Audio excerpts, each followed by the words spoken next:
dalam kesempatan ini saya ingin mengajak semua, ayo sama-samalah kita perbaiki hubungan kita dengan Allah Subhanahu wa taala. Insya Allah kalau hubungan kita dengan Allah kita perbaiki, nanti semua kesemrawutan yang ada di sekitar kita Allah yang perbaiki buat kita. Kita tegakkan sholat 5 waktu, puasa Ramadan, zakat harta kita, jadi orang yang baik, jujur, jangan dusta, jangan bohong, jangan ingkar janji, jangan berbuat zalim. Kita beresin hubungan kita dengan Allah. Nanti urusan yang semrawut nih yang ada di luar nih, Pak Refli, insya Allah Allah beresin. Siapa yang menyegerakan kewajibannya terhadap Allah, insya Allah Allah akan menyegerakan untuk penyelesaian segala urusan.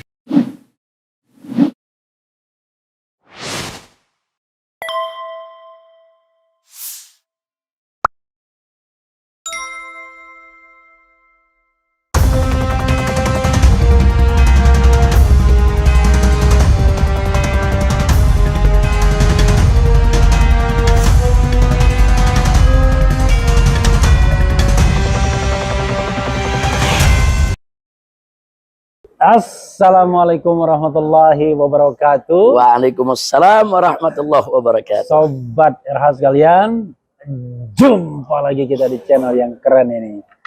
Keren jadas. Jadi, walaupun sama Habib Rizik kita tetap keren jadas ya. Jadi sahabat RH sekalian, gembira sekali di tengah-tengah silaturahmi Bib ya, silaturahim ya. Kita mau ngobrol santai saja. Banyak dari sobat RH dan juga umat pastinya yang barangkali nggak begitu ngerti sih sebenarnya pembebasan bersyarat Habib itu sampai kapan.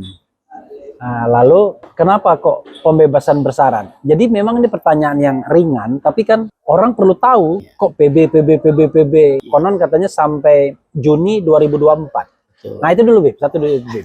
Ya. Terima kasih banyak Bang Refli, jazakumullah khairal jasa untuk para pemirsa dimanapun berada ya. Sesuai dengan pertanyaan tadi, memang setiap narapidana itu siapapun dia itu punya hak yang dilindungi oleh undang-undang. Ya. Seperti hak remisi, hak asimilasi, termasuk juga hak pembebasan bersyarat. Jadi kalau hak asimilasi itu orang bisa dapat kalau sudah separuh masa tahanan ya. Tapi dengan syarat dia belum pernah dipenjara. I see.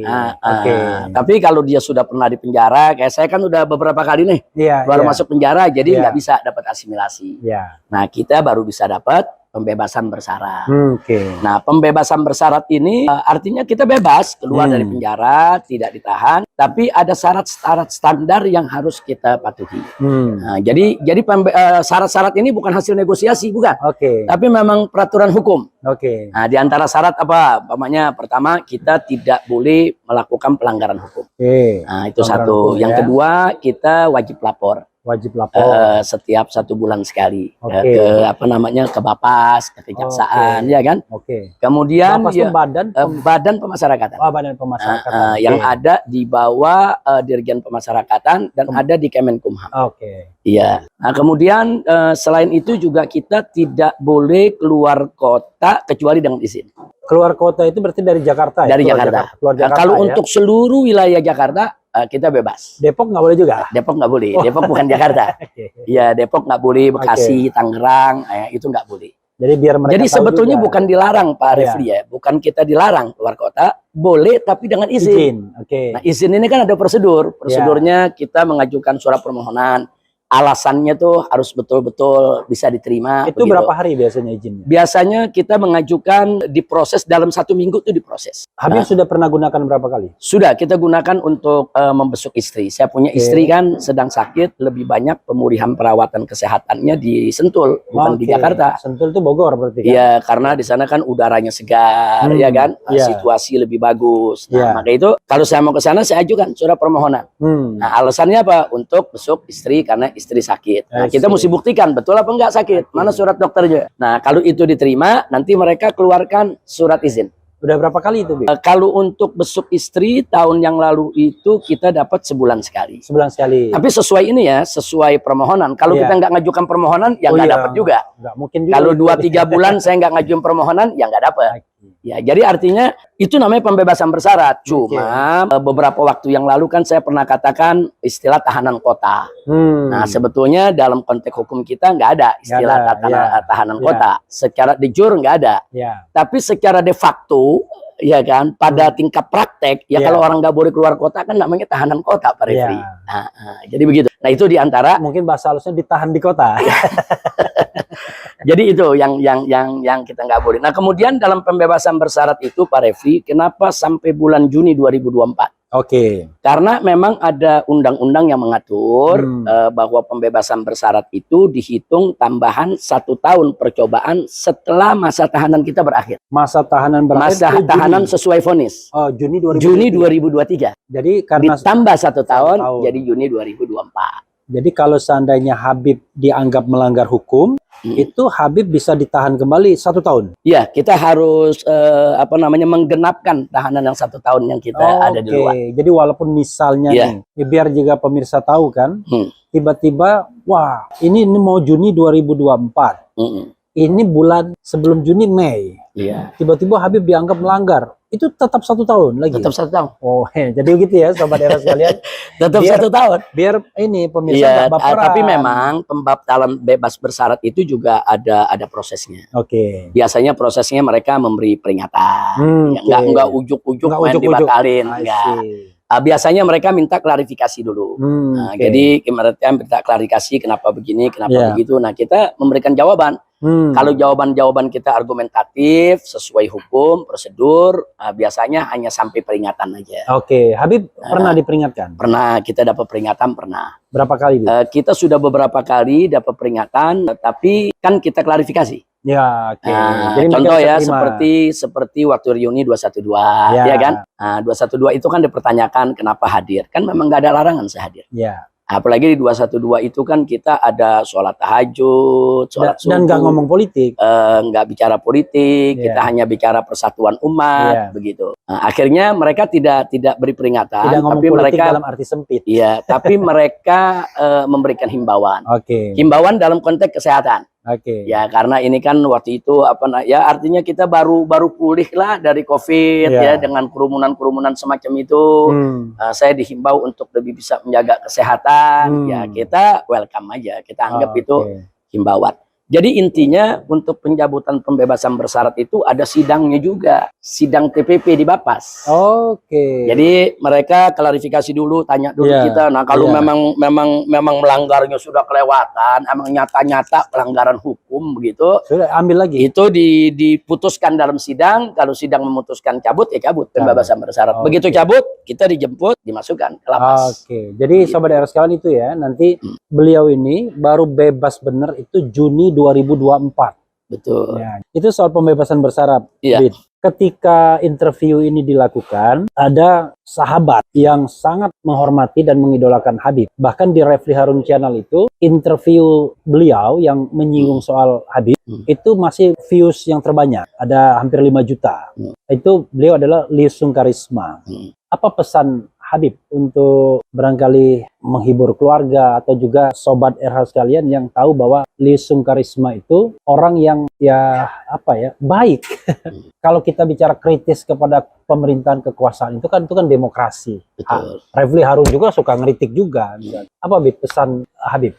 Iya, jadi Pak Liusung Karisma ini selama ini kita punya hubungan baik dengan beliau. Beliau suka kemari juga, kita diskusi, dialog. Pandangan-pandangannya tentang penegakan hukum, tentang penegakan keadilan luar biasa. Kita selama ini menaruh hormat. Dan kita lihat juga kontribusinya ya dalam perjuangan membela hak-hak rakyat itu cukup besar.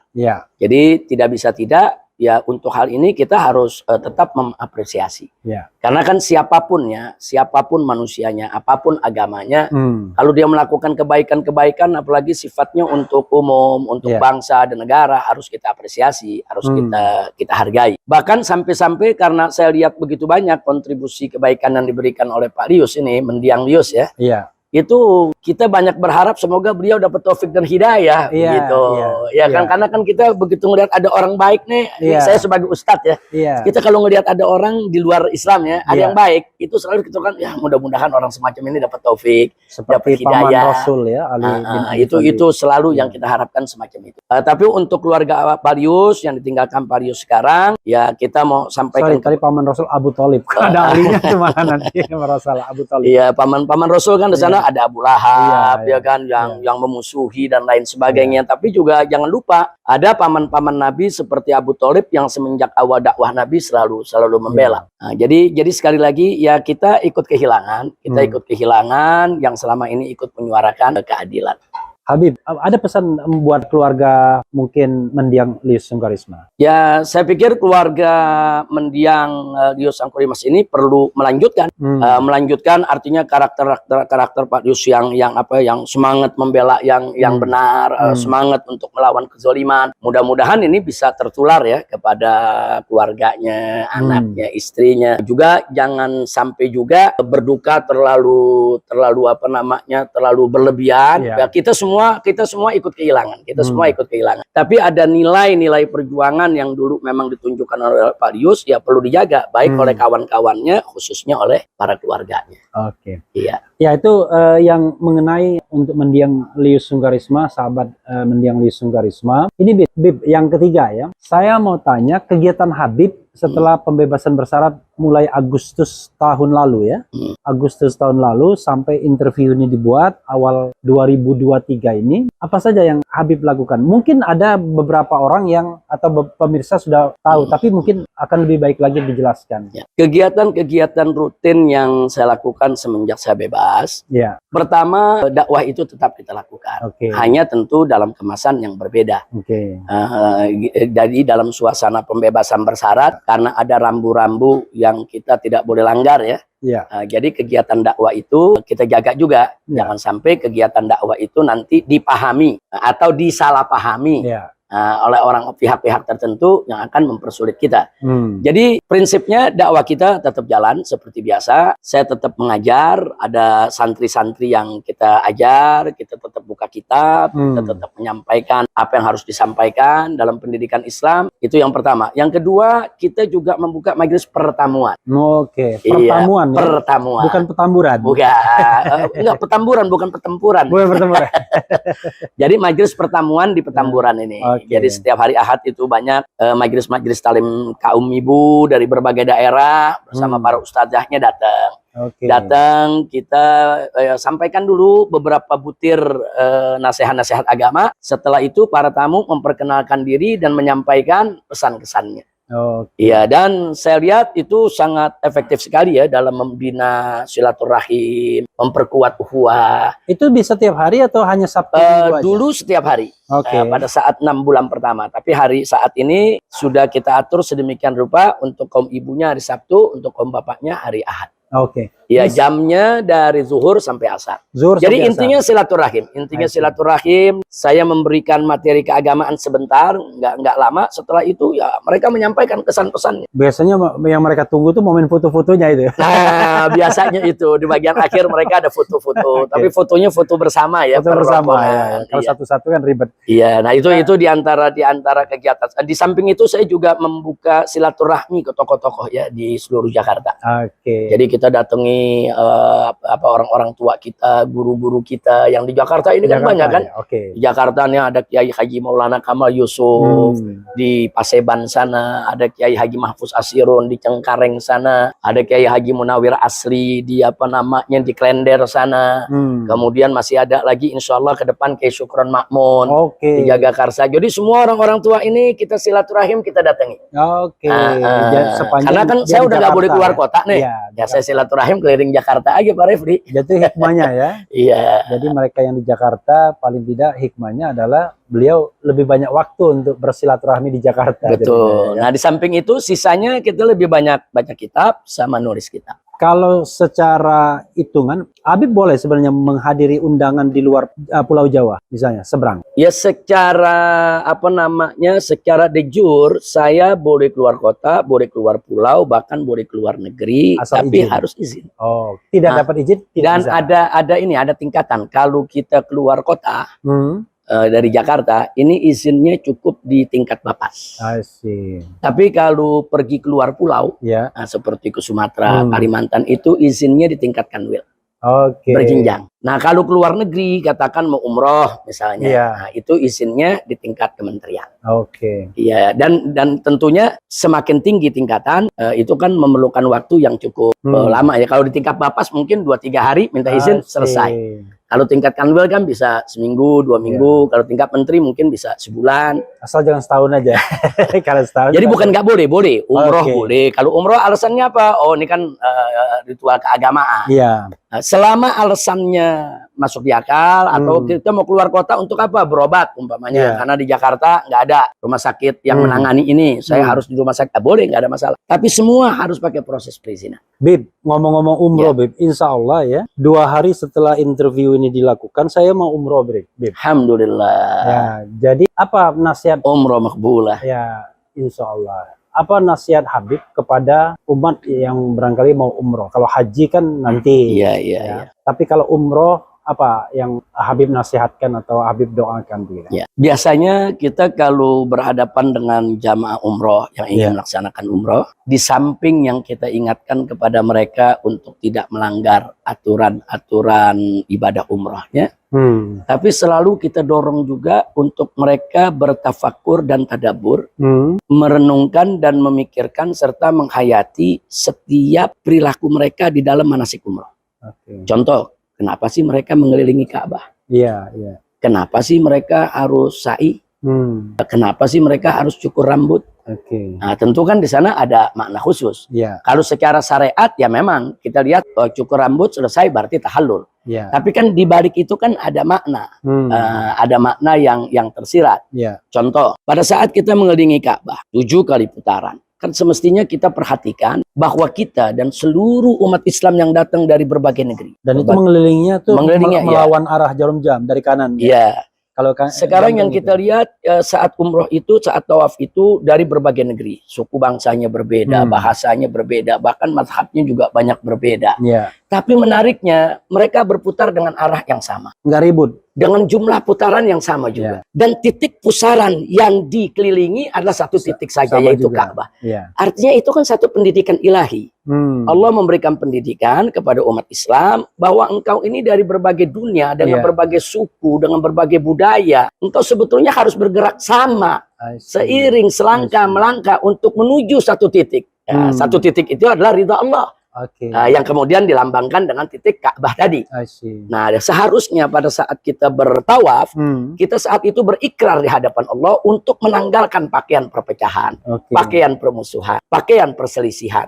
Kita ganti dengan pakaian persatuan, pakaian ukhuwah, pakaian persamaan di antara saudara, persamaan hak maupun kewajiban. Nah, itu kan makna yang mesti kita ambil dari tawaf. Nah, begitu juga nanti dari minum air zam-zamnya, apa sih yang bisa kita ambil?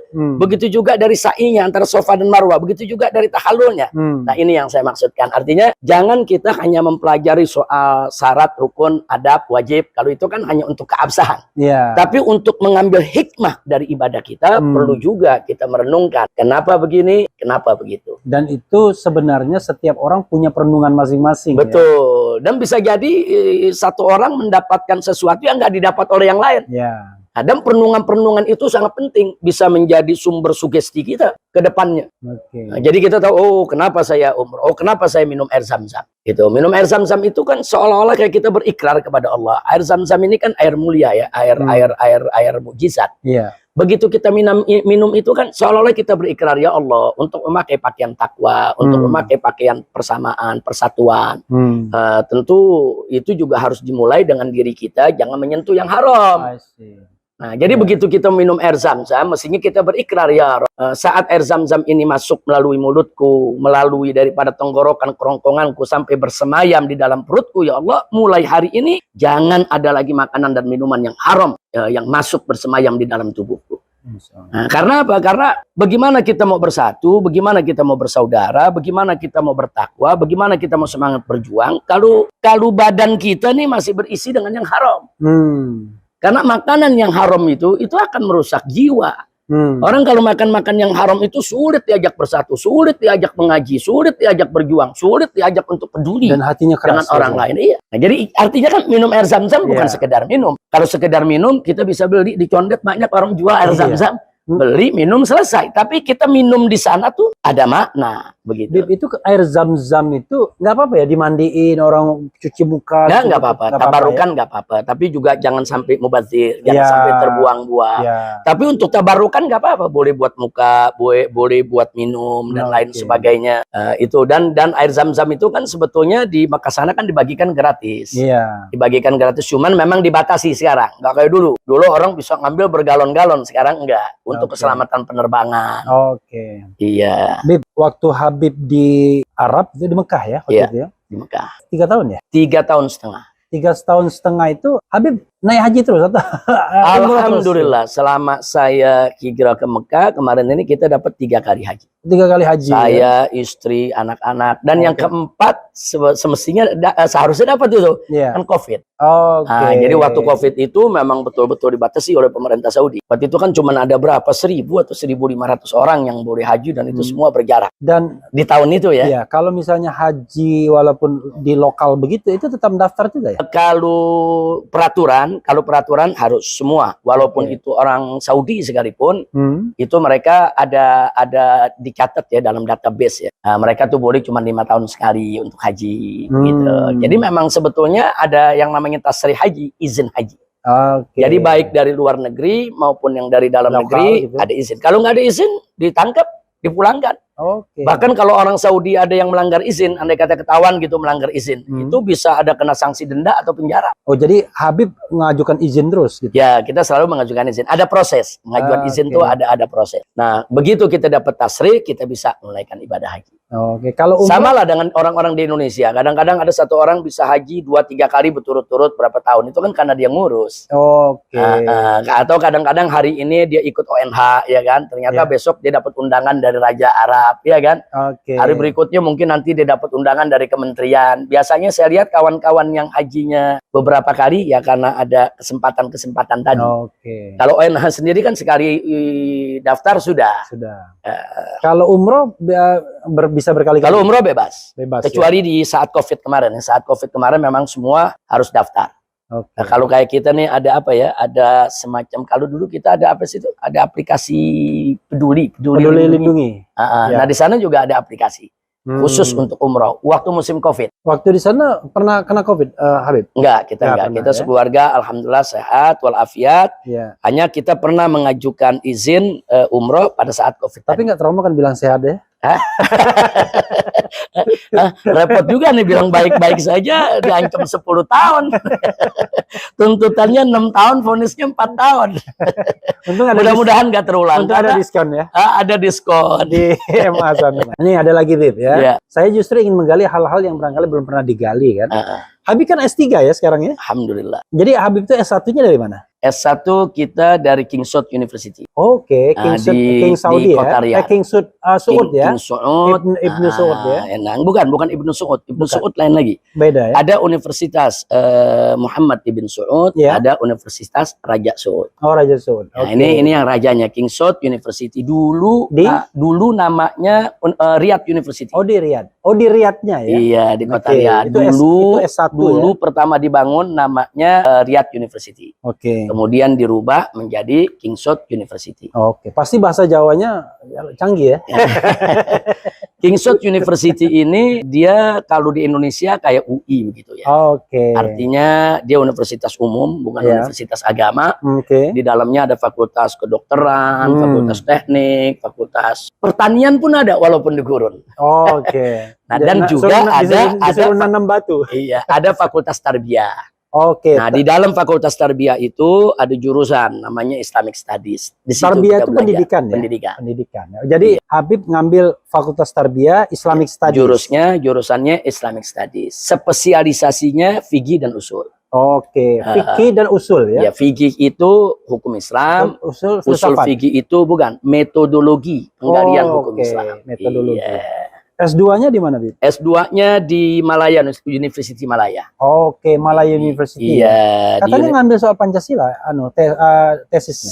Tesis saya itu judulnya adalah pengaruh Pancasila dalam penerapan syariat Islam di Indonesia. Oke. Jadi tetap kita tidak lepas ya dari penelitian soal syariat Islam di Indonesia. Itu bahasa Arab atau bahasa Melayu? Itu bahasa Melayu, bahasa Malaysia. Oke, Malaysia. Ya, bahasa Malaysia, bahasa Melayu kita buat. Jadi kita ingin membuktikan lewat tesis tersebut bahwa sebetulnya hukum Islam yang manapun itu sangat mungkin untuk dilembagakan, untuk diformalisasikan dalam hukum nasional melalui jalur-jalur konstitusional. Dan kita buktikan juga bahwa di sana cukup banyak bagian-bagian syariat Islam yang sudah jadi undang-undang, yang sudah jadi hukum nasional, walaupun bahasanya bukan hukum syariat nah, tapi sudah jadi. Nah, itu yang kita buktikan. Kita buktikan dengan seperangkap perundang-undangan yang udah jadi.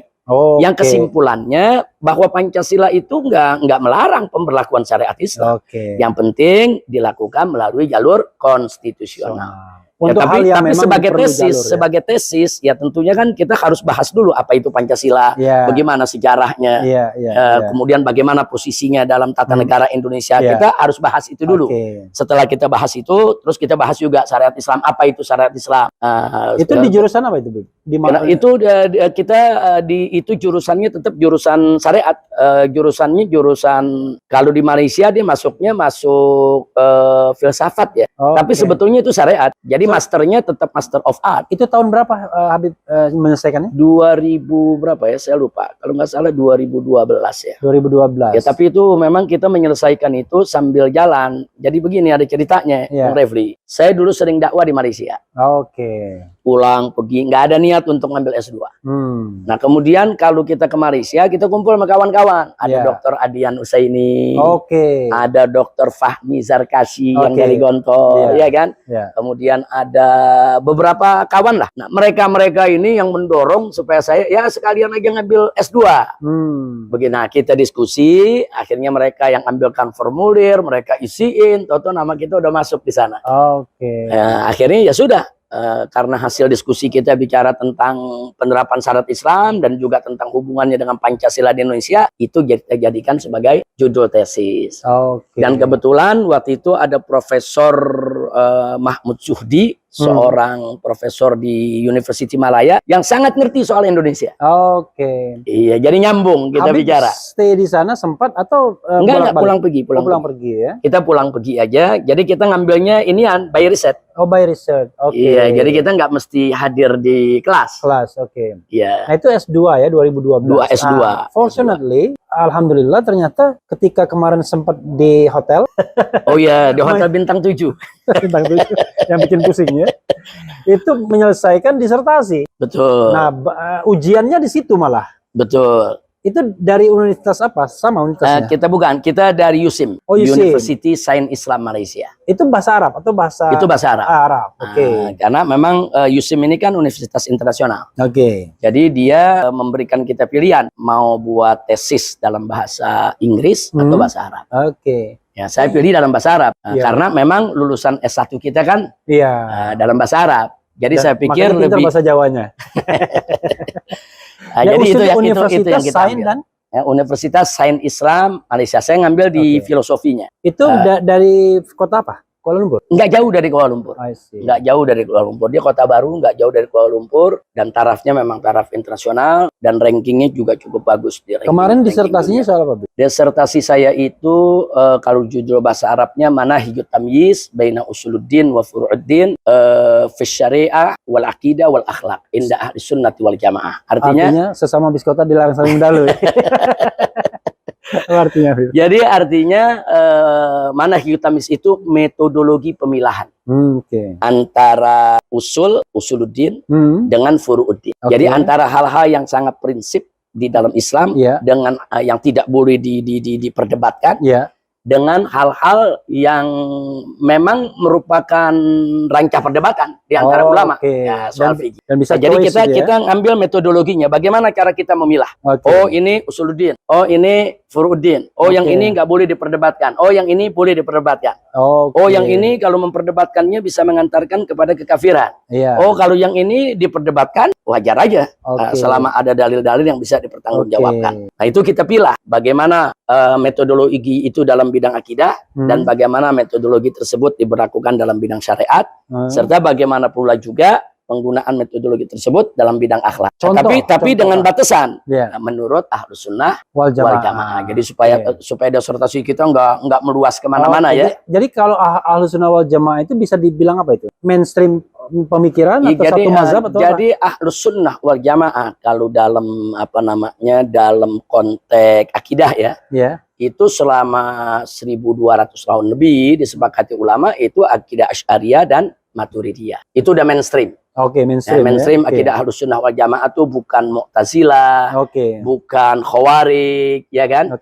Bukan Murji'ah, bukan Jahmiyah, begitu. Nah, yang disepakati oleh mereka adalah dari akidah Asy'ariyah dan Maturidiyah. Itu dalam konteks akidah. Dan itu tapi kalau Ahlus Sunnah wal Jamaah dalam konteks fikih, nah itu 4 mazhab yang terkenal. Mazhab Hanafi, Maliki, Syafi'i, Hambali. Jadi ada dalam ranah fikih, ada juga dalam ranah akidah. Jadi kita nggak mau keluar dari situ. Jadi kita nggak bicara apa pandangan Syiah, apa pandangan Mu'tazilah, enggak. Kita bicara apa pandangan, karena kan Ahlus Sunnah wal Jamaah ini kan yang merupakan asawadul aqbab. Mayoritas umat Islam di dunia itu kan. Jadi bisa dibilang dia tengah ya? Ya, nah justru Ahlus Sunnah ini yang wasatiyah, yang pertengahan. Jadi kalau sekarang ini Bang Revi lagi ada istilah-istilah yang populer, moderasi beragama ya. Moderasi beragama kan ini kan konteksnya kan untuk bagaimana memoderatkan cara memahami ajaran agama. Ya sebetulnya kalau kita bicara Ahlus Sunnah wal Jamaah dari dulu sudah moderat.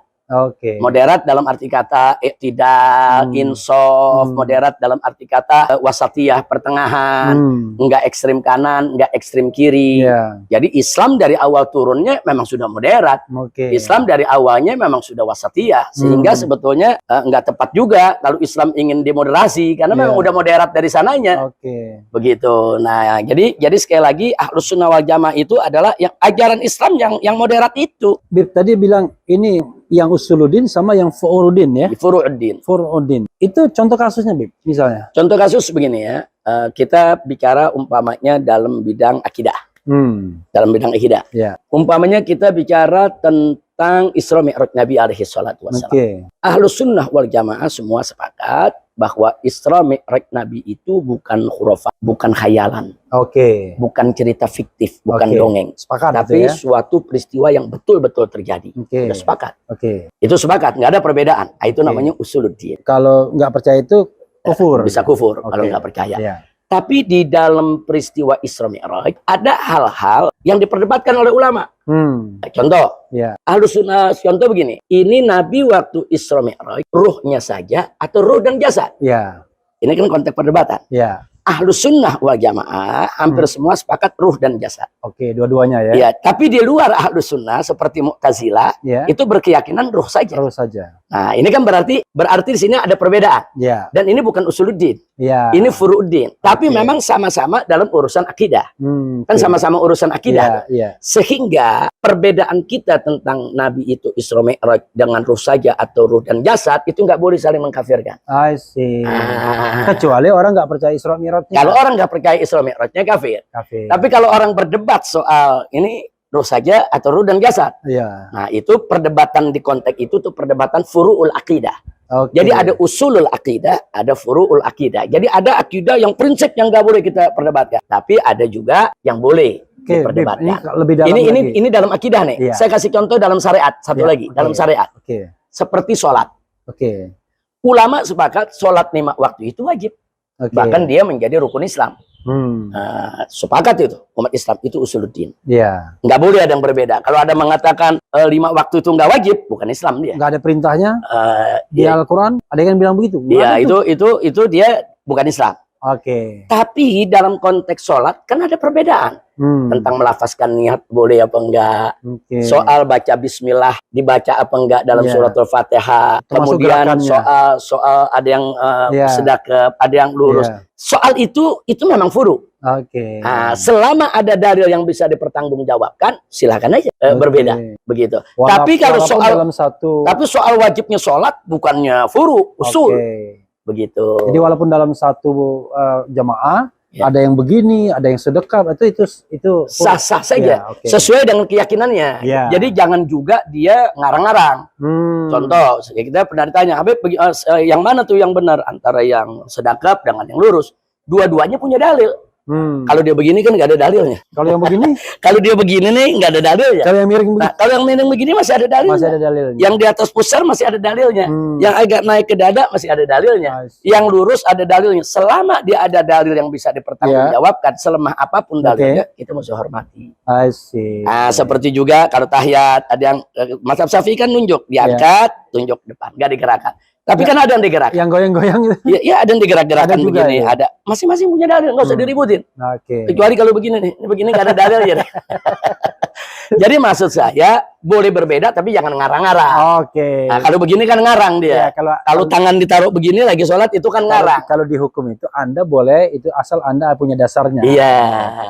Jadi selama dia punya dasar yang bisa dipertanggungjawabkan, walaupun bagi orang mungkin lemah ya, bagi dia kuat dari segi satu persepsi begitu, silakan aja berbeda. Dan jangan berpecah karena soal yang ini.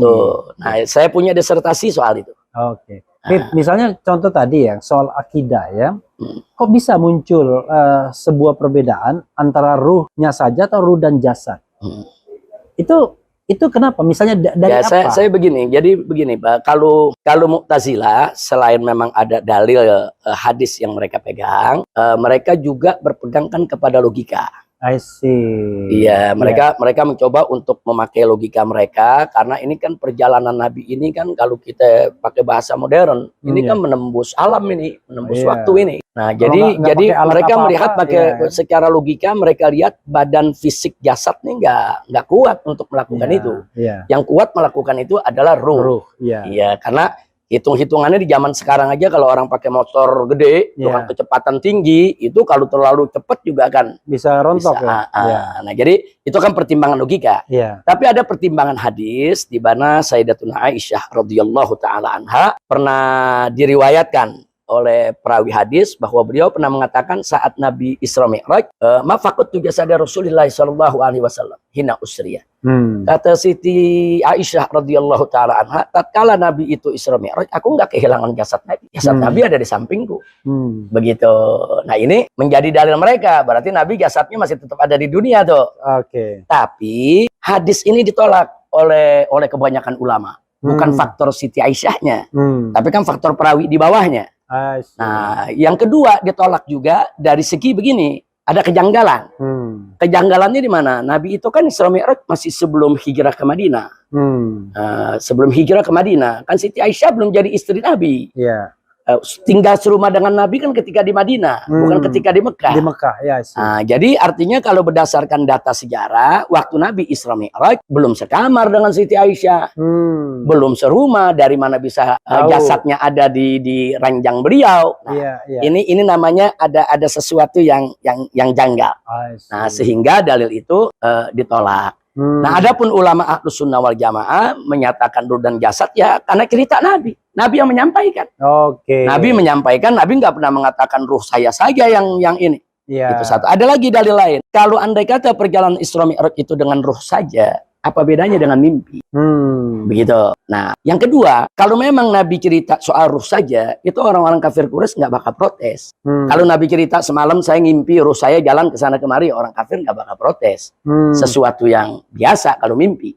Tapi kenapa orang-orang kafir protes keras? Ya Muhammad, engkau majnun, engkau gila, engkau bohong, engkau begini. Karena Nabi menceritakannya di alam nyata. Sehingga orang-orang kafir nggak terima. Nggak mungkin alam nyata itu terjadi. Nah, itu kan Ahlus Sunnah juga ada logika juga. Jadi kesimpulannya dalil argumentasi yang diajukan oleh Ahlus Sunnah jauh lebih kuat daripada Mu'tazilah.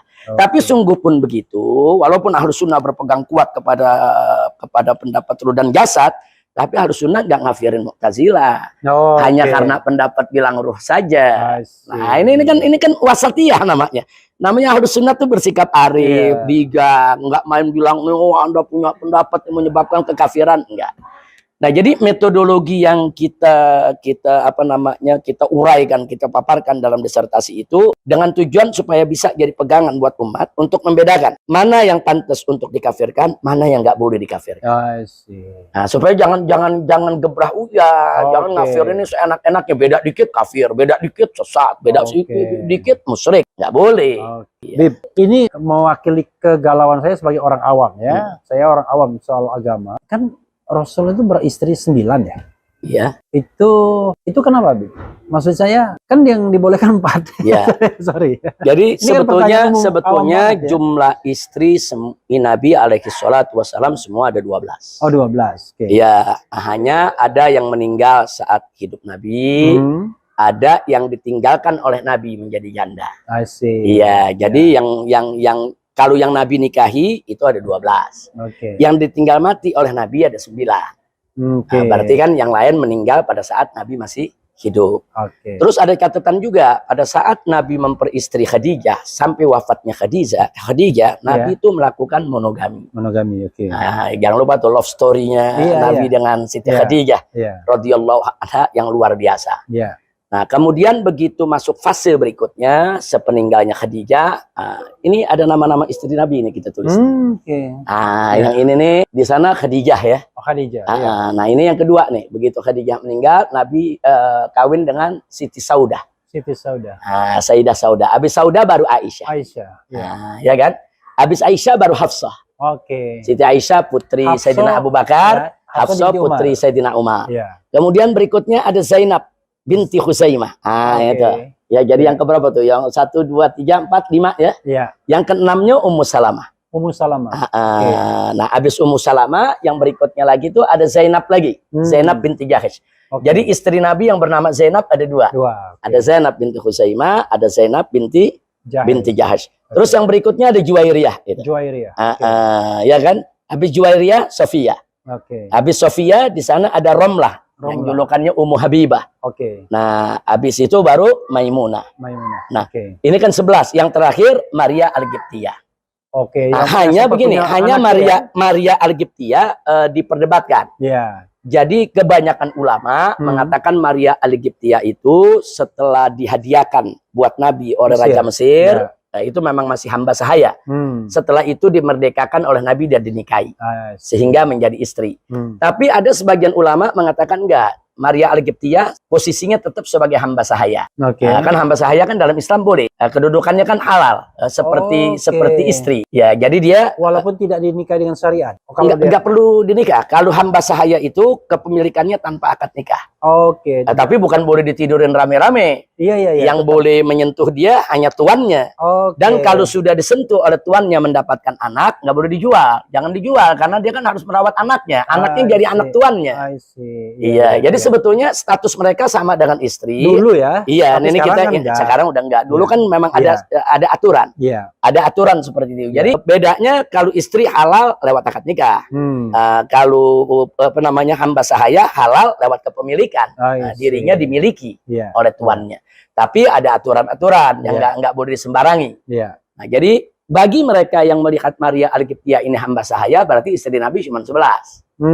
Ya kan? Tapi bagi mereka yang melihat Maria Al-Qibtiyah ini adalah sebagai istri Nabi, maka istri Nabi ada 12. Nah, pertanyaannya kenapa harus 12? Kita mesti lihat bahwa menikahnya Nabi setelah Siti Khadijah itu lebih banyak didasari untuk kepentingan dakwah. Contoh, menikahnya Nabi dengan Siti Aisyah. Karena memang ayah Siti Aisyah kan Nabi luar biasa jasanya Sayyidina Abu Bakar Siddiq. Perjuangannya, pengorbanannya. Jadi dengan menikahi Siti Aisyah, hubungan antara Nabi dengan Abu Bakar Siddiq kan semakin erat. Sehingga Sayyidina Abu Bakar Siddiq tetap akan lebih bisa menjadi benteng daripada perjuangan Nabi kita Muhammad SAW. Udah gitu, begitu juga Siti Hafsah. Siti Hafsah kan anak Sayyidina Umar. Sayyidina Umar juga salah satu pembesar Islam yang luar biasa. Jadi konteksnya konteks untuk mempererat hubungan ya. supaya dakwah ini lebih solid, lebih bagus, lebih kuat. Itu pun perlu dicatat. Yang dinikahi oleh Nabi dalam keadaan masih gadis hanya Aisyah. Yang lain kebanyakan sudah berumur dan janda. Seperti kayak Ummu Salamah, seperti Siti Saudah. Siti Saudah umurnya hampir sama dengan Nabi. Ummu Salamah begitu juga. Nah, jadi artinya kenapa mereka ini dinikahi? Ada yang dinikahi karena memang suaminya mati syahid dalam perjuangan, istrinya juga semangat berjuang. Kemudian Nabi beristri. Jadi kalau kita lihat semua perkawinannya dalam konteks dakwah. Itu satu yang kita mesti catat ya. Yang kedua, walaupun istri Nabi itu berbilang dengan sekian jumlahnya, tapi sejarah membuktikan bahwa Nabi memperlakukan mereka dengan adil. Nah, jadi kalau dengan Sayyidah Khadijah, Nabi menjalankan monogami, nah, sementara setelah itu Nabi menjalankan poligami. Nabi mendidik umatnya, poligami begini loh, jangan cuman fokus kepada urusan syahwat aja, tapi poligami itu lebih diarahkan kepada penegakan keadilan, supaya perempuan-perempuan tadi diperlakukan dengan adil, bagaimana berbagi dengan mereka, dan bagaimana perkawinan itu manfaat untuk dakwah. Kan itu yang dicontohkan oleh Nabi. Nah, cuman memang sayang di zaman sekarang banyak orang ngambil poligaminya, nggak ngambil adilnya. Nah, ini kan yang jadi persoalan. Nanti akhirnya syariat Islam yang tertuduh ngambil poligaminya, tapi lebih cenderung kepada urusan syahwatnya, bukan urusan dakwahnya. Nah, itu yang kita salahkan. Poligami disyariatkan oleh Islam. Tapi kita minta mereka yang berpoligami, tolonglah bagaimana berpoligami itu, satu, mengedepankan dakwahnya, dan dua, tunjukkan bagaimana cara bersikap adilnya di antara istri-istri tadi. Jumlahnya kenapa 12? Jumlah di sini perlu kita ketahui bahwa untuk Nabi alaihi salatu wassalam memang Allah yang izinkan untuk 12. Tapi untuk umatnya memang Allah larang. Nah, dalam Al-Quran Allah nyatakan fankihu matawabalakum minan nisa masna wa thulas wa ruba. Jadi silakan kau nikahi perempuan-perempuan yang kau sukai, kata Allah dalam Al-Quran, yaitu 2, 3, atau 4. Artinya Allah yang membatasi. Sebelum ini nggak ada pembatasan. Makanya waktu Nabi 3 tambah 4.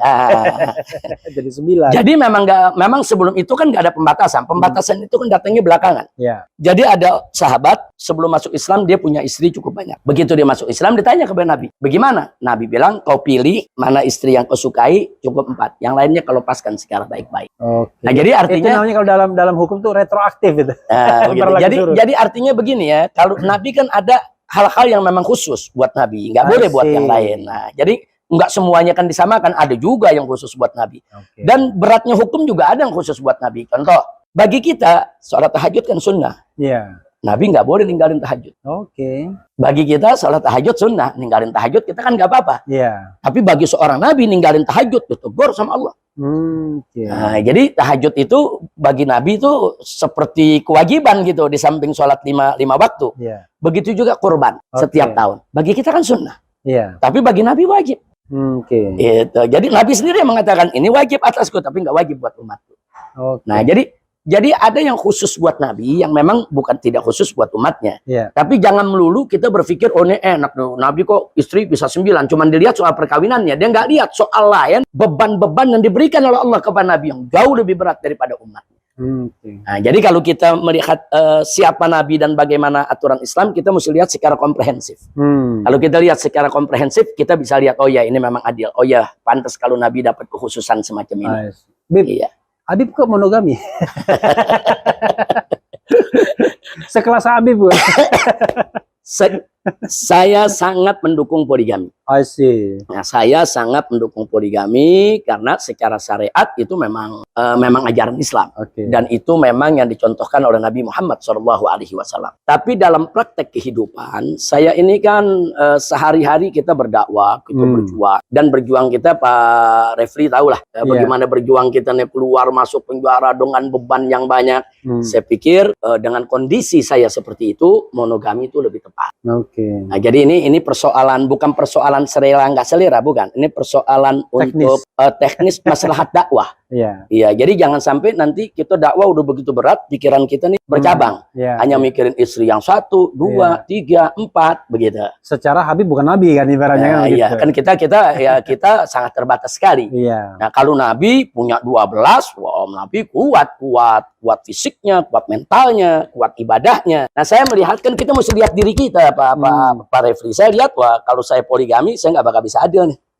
Wah kalau saya poligami jangan-jangan nanti dakwah saya terbengkalai nih. Karena jangankan istri 4, istri 1 saja sebelum saya dibebas bersyarat nih. Sebelum banyak perkara itu di rumah mungkin dalam sebulan cuma 2 atau 3 hari. Kita ke Aceh entar 14 hari, kita ke Kalimantan 14 hari, nanti kita ke Sulawesi, kita ke sana kemari. Kadang-kadang sebulan di rumah cuma 2 hari, di rumah cuma 3 hari. Tapi Habib putri berapa, Habib? Putri 7. Luar Produksi biasa. jalan terus.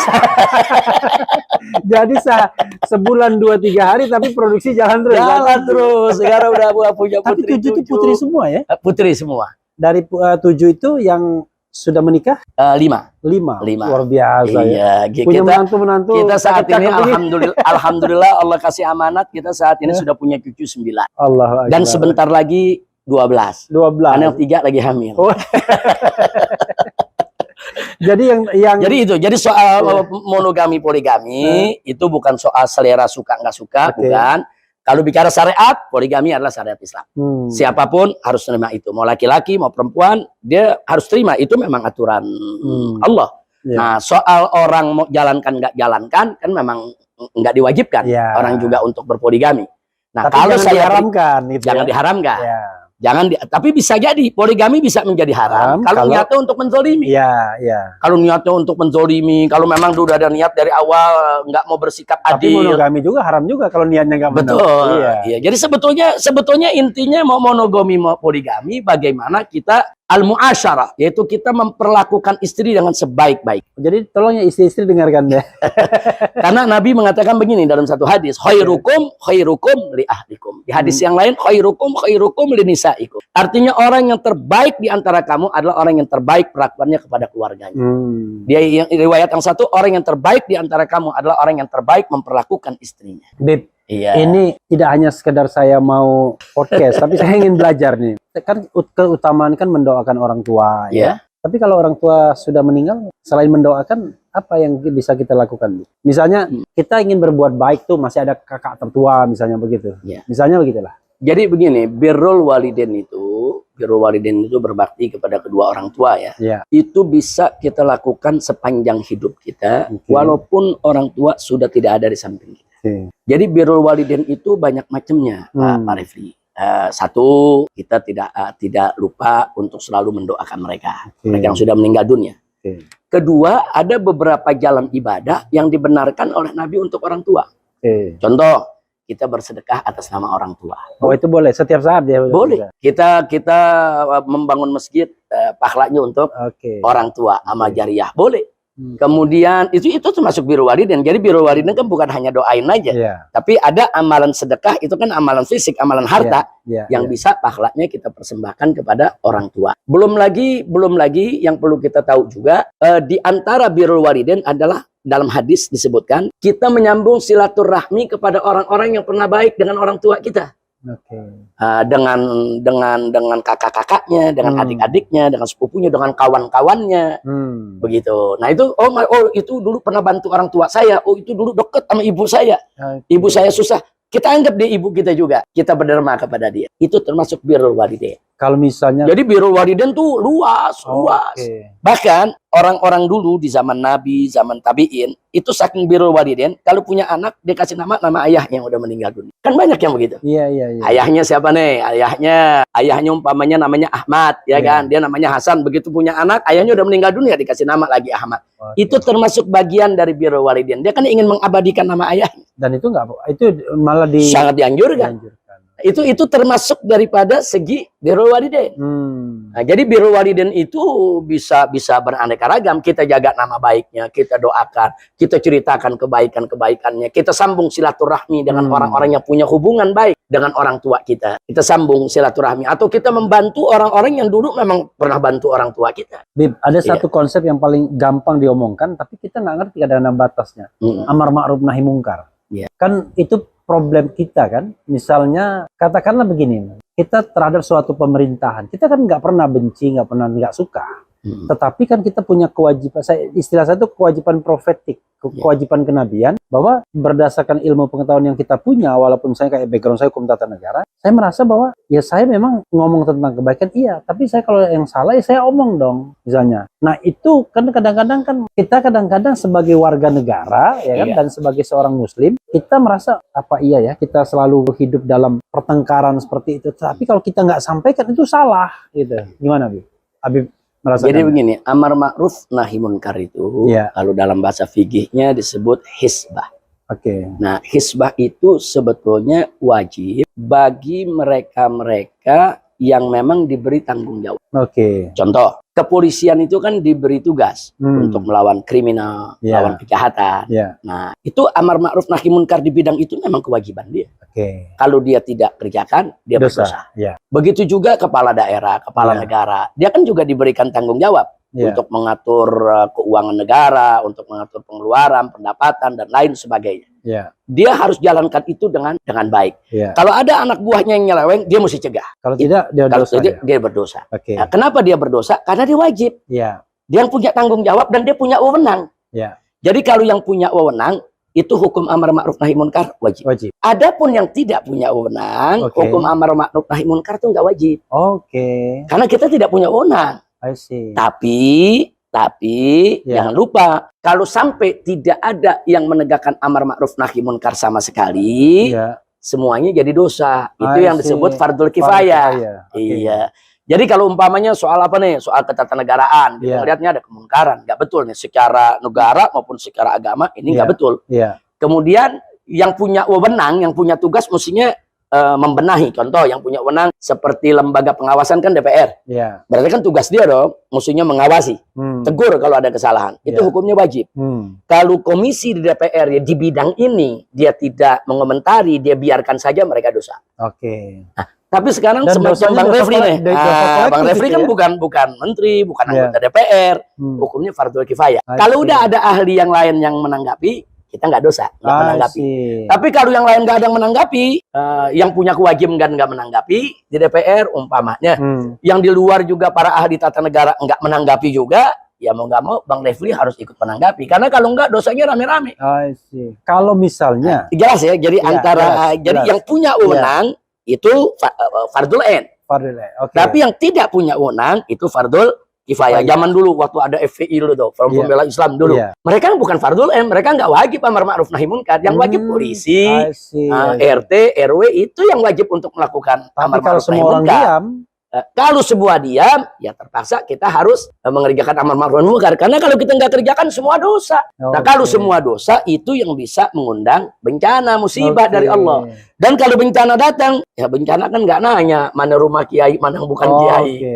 Begitu. Tapi begini, kalau misalnya ya kita orang yang berpengetahuan, memang tidak punya kewenangan atau kekuasaan, tapi kita melihat satu fenomena, ada orang lain yang sudah menanggapi itu, tapi kita berbeda pendapat sama dia, dan kita merasa bahwa pendapat kita ini either bisa menguatkan atau membantah pendapat dia itu. Kalau kita diam saja gimana? Enggak, artinya begini, kalau Pak Refli sebagai seorang ahli tata negara melihat ada sesuatu yang harus diluruskan, ada orang lain udah menjawab, mungkin argumentasinya nggak lengkap, perlu kita perlengkap. Dan Pak Refli lihat ini kalau nggak dilengkapi akan buyar, akan bias. Akhirnya kemungkaran ini akan berkelanjutan.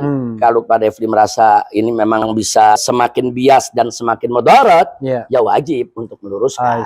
Jadi luruskan lagi. Jadi sebetulnya bicara amar ma'ruf nahi munkar itu bukan hanya tugas ulama, bukan hanya tugas kiai, bukan tugas habib. Para cendikiawan pun punya kewajiban untuk melakukan amar ma'ruf nahi munkar di bidang yang dia kuasai. Ini saya menyita waktu Habib lama sekali ini ya. Soal Sayyid dan Syarif, soal Habib, ya kan? Saya terus terang waktu di Palembang itu nggak tahu yang namanya Habib. Taunya Ayib, ya kan? woi orang Ayib tuh kalau di Palembang tuh. Ternyata banyak sekali di Palembang tuh, di daerah Pasar Kuto namanya. Bahkan ada kampung Habib di sana. Ada kampung macam-macam tuh. Nah, Ayib tuh rupanya dari Syarif ya. Nah, tapi ada juga Sayyid. Keturunan Sayyidina Hasan dan Husain. Saya itu baru paham bukan paham ya, baru tahu ada ya yang begitu-begitu. Sebenarnya biar tidak memunculkan kesalahpahaman ya. Sebenarnya semacam privilege. Saya menggunakan bahasa susah, privilege itu loh. Seorang zuriat Rasulullah tuh, sehingga orang nggak salah tuh. Jangan sampai juga orang jadi kultus individu juga akhirnya. Betul. Gimana pendapat Habib? Ini satu pertanyaan yang sangat bagus ya, fokus dan serius. Tapi memang ini sebetulnya jawabnya mesti panjang nih. Nah, nggak apa-apa. Tapi jangan panjang-panjang ya. Sepanjang Habib secara singkat aja, memang dulu di zaman Nabi alaihi salatu wassalam maupun di zaman sahabat dan tabi'in, persoalan semacam ini memang kurang mencuat. Karena apa? Karena saat itu memang keturunan Nabi kan belum banyak. Artinya masih mudah dikenali. Oh, yang ini cucu Nabi, ini ponakan Nabi, masih mudah dikenali. Nah, setelah mereka menyebar kemana-mana banyak, nah para ulama-ulama, baik dari kalangan tabi'in, dan generasi berikutnya, itu mereka yang berinisiatif untuk membedakan mana yang turunan Nabi, mana yang bukan turunan Nabi. Nah, jadi ini bukan privilege, artinya mereka punya hak khusus dengan gelar itu, enggak. Nah, para ulama pun banyak menggelari mereka nih dari keturunan Sayyidina Hasan, Syarif. Lalu dari keturunan Sayyidina Husain, Sayyid, dan seterusnya. Dan ini kalau kemudian Habib Sayyid ya. Iya, kemudian begitu berjalannya zaman sampai di Nusantara di Indonesia, ternyata istilah-istilah itu lebih bervariasi. Nah, contoh kayak di Jakarta dulu lebih banyak dipanggil Habib. Atau dipanggil Wan. Nah, di Pontianak juga masih Wan sampai sekarang. Kemudian kalau di Palembang Ayib. Kalau di Sumatera Barat Sidi. Kemudian kalau di beberapa daerah di Jawa Timur umpamanya Ye. Iya kan? Kemudian kalau di Malaysia atau di Aceh ada tulisannya Set ditulis ya. Sebetulnya itu hanya pemberian nama dari masyarakat aja kepada mereka. Tapi yang lebih penting daripada itu, Pak Refli, adalah apa sih alasan para ulama ini kok mencoba mendokumentasikan, mengabadikan silsilah nama-nama keturunan mereka. Jadi yang kerja ini bukan hanya dari kalangan keluarga Nabi saja, di luar keluarga Nabi pun mereka membuat buku-buku nasab yang akhirnya pada zaman ini menjadi literatur penting kan, untuk kesinambungan daripada kebersenambungan daripada mereka punya silsilah. Kenapa pertanyaannya? Kenapa para ulama kok peduli, ihtimam?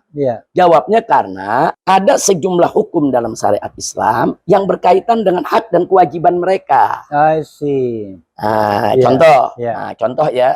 Contohnya singkat aja. Keluarga Nabi itu nggak boleh makan zakat. Oh gitu. Iya, itu aturan. Walaupun dia miskin sekalipun. Itu cerita darurat. Kalau cerita darurat lain kan. Kita bicara hukum biasa ya, bukan hukum darurat. Keluarga Nabi nggak boleh makan zakat. Nah, walaupun dia katakanlah dia sebagai sebagai salah satu asnaf. Tapi kalau nggak darurat nggak boleh. Apalagi makan suap. Nggak boleh. Makanya waktu cucu Nabi alaihi salatu wassalam ketika Nabi mengumpulkan zakat kan dari para sahabat. Di antaranya kan ada zakat korma kan. Tahu-tahu Sayyidina Hasan ambil Sayyidina Husain begitu, salah satu ambil itu korma dimakan. Begitu Nabi lihat, dipegang mulutnya dikeluarin. Kata Nabi, keluarin. Sampai begitu. Sampai begitu. Kata Nabi, ingat keluarga Muhammad nggak boleh makan zakat. Nah, itu dipegang oleh ulama.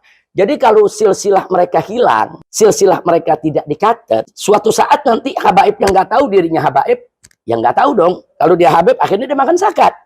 Hukum ini perlu dijaga. Supaya hukum ini bisa berlaku, habib harus tahu kalau dirinya habib. Nah, itu pencatatan. Itu satu. Yang kedua ada lagi yang namanya khumusul khumus.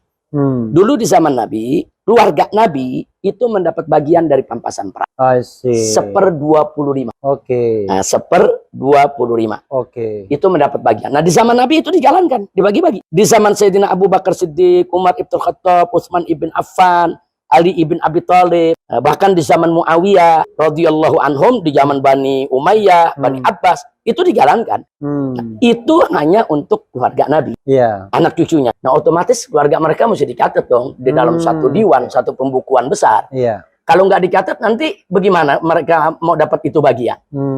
Begitu. Nah ini kan juga hukum yang menyangkut mereka. Begitu. Nah kemudian ada lagi hukum di beberapa mazhab seperti mazhab Syafi'i ada hukum kufu, hukum kafaah, hukum pernikahan yang harus sederajat. Nah, walaupun di situ ada perbedaan pendapat ulama ya, kita nggak bicara soal perbedaannya. Tapi bagi ulama yang menjadikan kufu itu sebagai apa namanya masalah yang harus diperhatikan dalam perkawinan, tentunya masalah nasab menjadi penting buat mereka. Begitu. Nah jadi ini yang mereka jaga. Jadi ada sebagian hukum berkaitan dengan para keturunan Nabi ini. Nah termasuk juga yang Sayyidina Abu Bakar mengatakan apa? Kata Sayyidina Abu Bakar dalam Sahih Muslim, urqubu Muhammadan fi ahli baiti. Jaga kehormatan nabimu dengan kau jaga kehormatan anak keturunannya. Nah jadi artinya kan kita nggak katakan ini sebagai privilege atau suatu keistimewaan atau bagaimana. Enggak. Artinya ada satu kewajiban agama begitu. Bahwa umat ini diwajibkan untuk menjaga kehormatan mereka, mencintai mereka, menghormati mereka. Tapi kalau umat nggak tahu, yang mana keturunan Rasulullah? Inilah sebab-sebab kenapa para ulama sepanjang zaman mencatat nasab Nabi. Dan pencatatan ini sampai hari ini masih ada. Dan itu nah, untuk di Jakarta umpamanya ya, di Jakarta, Indonesia, Malaysia, dan Asia Tenggara itu adanya di Robito Alawiyah. Robito Alawiyah itu kalau ada Habib yang lahir, dia lapor ke Robito. Saya melahirkan anak, namanya ini. Itu dicatat. Cuman yang kesian, yang nggak masuk dalam catatan. Nah, dan itu banyak pasti. Dan itu banyak. Nah, yang nggak masuk dalam catatan ini kita jadi dilema ya. Kita kan punya syarat. Kita mau akui dia, nggak ada buktinya. Kita nggak akui, bisa jadi benar, kan begitu? Nah, tapi dalam konteks keilmuan, tetap harus pakai pembuktian dong. Itu yang dilakukan oleh Robito Alawiyah. Anda ngaku Habib, mari kami periksa, datanya kita lihat. Nah, begitu diperiksa datanya, oh ada, oh benar, ini kakek Anda, ini begini. Sah diberikan buku bahwa dia seorang Habib. Nah, sehingga tidak sembarang orang ngaku-ngaku sebagai Habib. Kalau ngaku kan siapa aja bisa. Siapa saja bisa ngaku, saya Habib, saya keturunan Rasulullah. Ternyata Habibur Rahman. Nah, tapi kan mesti ada pembuktian secara ilmiah. Nah, itu yang dilakukan oleh Robito Alawiyah. Paling tidak Robito Alawiyah itu mengeliminir atau meminimalisir daripada orang-orang yang ngaku-ngaku sebagai keturunan Nabi, padahal mereka bukan keturunan Nabi. Itu jumlahnya berapa di Indonesia aja misalnya kira-kira? Saya pikir jumlahnya nggak banyak ya, tapi itu boleh dicek di mana namanya di Robito. Robito dia punya catatannya. Robito Alawiyah punya yang keberapa Habib? Ke 30 berapa? Saya kalau dari garis ayah ini saya yang ke 38. 38. Ada catatannya di mereka. Jadi saya juga begitu ngaku saya datang, ditanya dulu siapa ayahnya, siapa kakeknya. Ada pembuktian. Oh benar. Sampai ke 38 ya? Enggak. Pembuktian itu cukup di antara 4 sama 5 karena di atasnya itu tercatat semua. Ketemu aja. Oh udah ketemu semuanya ke atas. Jadi kita nggak perlu membuktikan sampai ke atas. Jadi kamu benar anaknya Husain. Siapa saksinya? Nah, kan kita unjukin nih, nangga kita, ibu kita, ini saksinya. Nah, terus kamu kakeknya namanya Muhammad, siapa saksinya? Itu dibuktikan. Jadi ada mekanisme pembuktian itu tuh ada mekanisme. Itu kenapa dinisbatkan ke kan itu kan patrilineal ya? Tapi kenapa ujungnya ke? Karena ada hadis Nabi. Kalau tidak ada hadis Nabi, ya nggak bisa. Karena Nabi yang mengatakan dalam satu hadisnya, kata Nabi, kullu waladi Adam, semua anak keturunan Adam, itu dinasabkan ke ayahnya. Patrilineal. Kecuali waladi Fatimah. Kecuali putranya Fatimah. Maka dia bernasab kepadaku. Karena ada hadis ini. Kalau nggak ada hadis ini mana boleh kita nisbahkan kepada Nabi, nggak boleh. Karena ada hadis. Kan pegangan dalam Islam kan Al-Quran, Al-Hadis, Al-Ijma, Al-Qiyas. Nah, sementara untuk nasab Nabi Siti Fatimah, anak-anak Fatimah kepada Nabi ada hadisnya dan ada ijma ulama. Ulama Ahlus Sunnah sepakat semua bahwa turunan Fatimah ada turunan Nabi. Ada satu soal, katanya kalau Habib itu ini kontroversial mungkin. Itu katanya kalau dia mohon maaf nggak enak namanya. Kalau dia berdosa katanya azabnya di dunia aja, pas di akhirat nggak lagi katanya. Kalau saya punya pandangan nggak begitu. Nggak begitu. Begini, di dalam surat Al-Ahzab itu ada Allah menyatakan memberi peringatan kepada para istri Nabi. Kalau kalian berdosa, double dosa. Malah lebih berat. Kalau kalian baik, double pahala.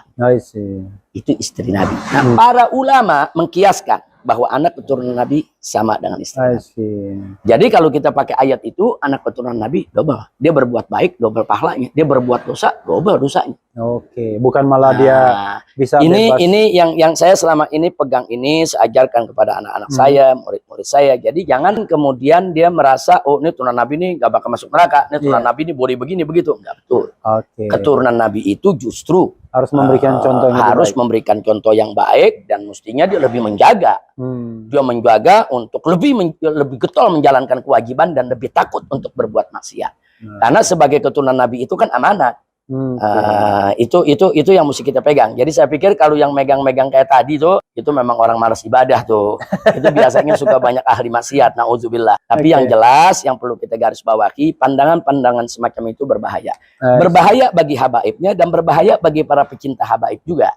Nah, berbahaya bagi habaib, nanti dia malas ibadah. Bahkan dia suka maksiat karena ngentengin.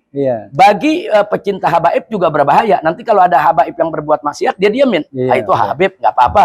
Nah, ini saya pandang, saya lihat ini pandangan sangat berbahaya. Ini tidak perlu dipopulerkan. Justru yang perlu kita kedepankan, istri Nabi, ingat, itu yang nggak ada hubungan darah tuh. Istri Nabi nggak ada hubungan darah. Nah, kalau istri Nabi aja 2, apalagi yang punya hubungan darah, anaknya, cucunya.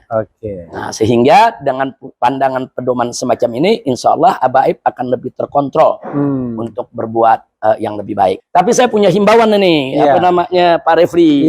Ada istilah itro, zuriyah, keturunan, ada istilah Habib, ya kan? Saya pikir ini mesti dipisahin ya. Masalahnya begini, dulu di Hadramut, kata Habib itu hanya diberikan kepada sayyid-sayyid yang soleh. Jadi kalau ada turunan Nabi nggak soleh, nggak ada yang dipanggil Habib. Nah, jadi ini perlu diluruskan juga. Jangan sampai nanti ada orang ngaku sayyid, dia berbuat maksiat, dia berbuat kejelekan, terus kita panggil Habib, kan ngawur. Saya termasuk yang menolak. Tolong, walaupun ada itu orang keturunan Nabi, walaupun dia katakan tadi ya gelangnya Sayyid Syarif, tapi kalau dia tidak soleh, dia tidak berakhlakul karimah, jangan dipanggil Habib. Cukup namanya aja. Iya, jadi gelar Habib ini adalah seorang sayyid yang beriman kepada Allah dan berakhlakul karimah. Nah, sekarang begini, maaf, kalau ada keturunan Nabi, tahu-tahu kita temukan dia agamanya bukan Islam, masa mau dipanggil Habib? Kalau ada orang ngaku keturunan Nabi, tapi dia mengharamkan yang haram, menghalalkan yang haram, masa dia panggil Habib? Ini kan jadi mencemarkan nama Habib. Nah, saya nggak setuju. Saya ajak umat Islam di mana-mana, kalau ada siapapun dia, walaupun dia itu ngaku keturunan Nabi, ada buktinya, kalau dia tuh apa namanya punya silsilah, itro, ya kita akui dia turunan Nabi, ya kita akui dia itro, ya kita akui dia zuriyah, tapi jangan dipanggil Habib kalau dia ahli maksiat. Tapi begini, Bib, misalnya jelas ya? Iya, jelas. Tapi persoalannya ada orang yang mengatakan, walaupun dia itu katakanlah ya nggak benar ya, tapi selama dia Habib, ya kita wajib menghormatinya, gimana? Iya betul, kita wajib menghormatinya zatnya sebagai keturunan Rasulullah SAW. Tapi perbuatannya kan enggak. Nah, kita mesti pisah dong. Nah, perbuatannya tetap mesti kita tentang, kemunkaran tetap mesti kita larang, kita cegah. Nah, bahkan maaf, Anda kalau ngelihat ada orang yang diberi gelar Habib kemudian berbuat maksiat, bagi saya ini mesti ditegurnya lebih keras. Dosanya dibandingkan yang lain. Iya, jadi jelas ya. Jadi bukan kita merendahkan ke Habib, ke sayyidannya. Nah, kita akui, tapi kita bilang, kita akui dia sayyid. Nggak bisa berbuat begitu. Iya, tapi jangan bikin malu. Maksud disebut Habib. Habib itu kan artinya kekasih. Habib itu dulu di Hadramut kalau orang udah soleh, bertakwa, beriman kepada Allah, seorang sayyidnya. Dia bagus, beriman, apa namanya, ulama, baru dipanggil Habib. Nah, ini jangan sampai kerjaannya setiap hari menghina ulama, mencaci maki syariat, menghina syariat, tahu-tahu dipanggil Habib. Waduh, musibah. Bib, terakhir Bib, closing statement Bib. Mungkin Habib mau menyampaikan sesuatu kepada umat, kepada sobat RH sekalian, dan saya ucapkan terima kasih. Terima kasih banyak Bang Refli, Masya Allah ini hari nggak berasa Bang Refli ya, udah berapa jam nih kita ngobrol. Kebetulan hari ini alhamdulillah Bang Refli silaturahim ke kita ngobrol-ngobrol, dan memang saya sudah janji dengan beliau dulu kapan-kapan mau menyapa ya para sahabat dari Bang Refli ya. Dalam kesempatan ini saya ingin mengajak semua, ayo sama-sama lah kita perbaiki hubungan kita dengan Allah Subhanahu wa taala. Insya Allah kalau hubungan kita dengan Allah kita perbaiki, nanti semua kesemrawutan yang ada di sekitar kita Allah yang perbaiki buat kita. Nah, jadi yuk sama-sama kita perbaiki hubungan kita dengan Allah. Kita tegakkan sholat 5 waktu, puasa Ramadan, zakat harta kita, jadi orang yang baik, jujur, jangan dusta, jangan bohong, jangan ingkar janji, jangan berbuat zalim. Kita beresin hubungan kita dengan Allah. Nanti urusan yang semrawut nih yang ada di luar nih, Pak Refli, insya Allah Allah beresin. Allah beresin. Kita punya utang piutang, punya kesulitan, punya kasus, punya ini, punya itu, semua akan Allah beresin. Siapa yang menyegerakan kewajibannya terhadap Allah, insya Allah Allah akan menyegerakan untuk penyelesaian segala urusan. Oke, ya saudara sekalian, itu tadi percakapan panjang dengan Habib Rizik Syihab, dan nggak menyangka kan, saya nggak nanya-nanya yang lain-lain. Ini tanpa janji nih. Iya, dan tanpa ini janji. Spontan betul deh. Karena biasanya saya kalau pakai janjian tuh malah nggak jadi biasanya. Gitu. Kalau Refli mudah-mudahan senantiasa sukses, berkah, berhasil, dan mudah-mudahan Allah selalu lindungi dari makar-makar orang-orang yang tidak baik. Mudah-mudahan, insya Allah. Ini apa nama podcastnya? Refli Harun. Refli Harun ya. Tapi mudah-mudahan. Sobat RH kalau Sobat RH. Ya. Mudah-mudahan Pak Refli Harun dengan Sobat RH semua senantiasa diberikan keberkahan oleh Allah Subhanahu wa taala, gobol segala hajat, disembuhkan segala penyakitnya. Bahagia dari dunia hingga akhirat. Amin ya rabbal alamin. Selamat berjuang. Refli Harun. Cadas, keren. Wassalamualaikum warahmatullahi wabarakatuh. Waalaikumsalam warahmatullahi wabarakatuh.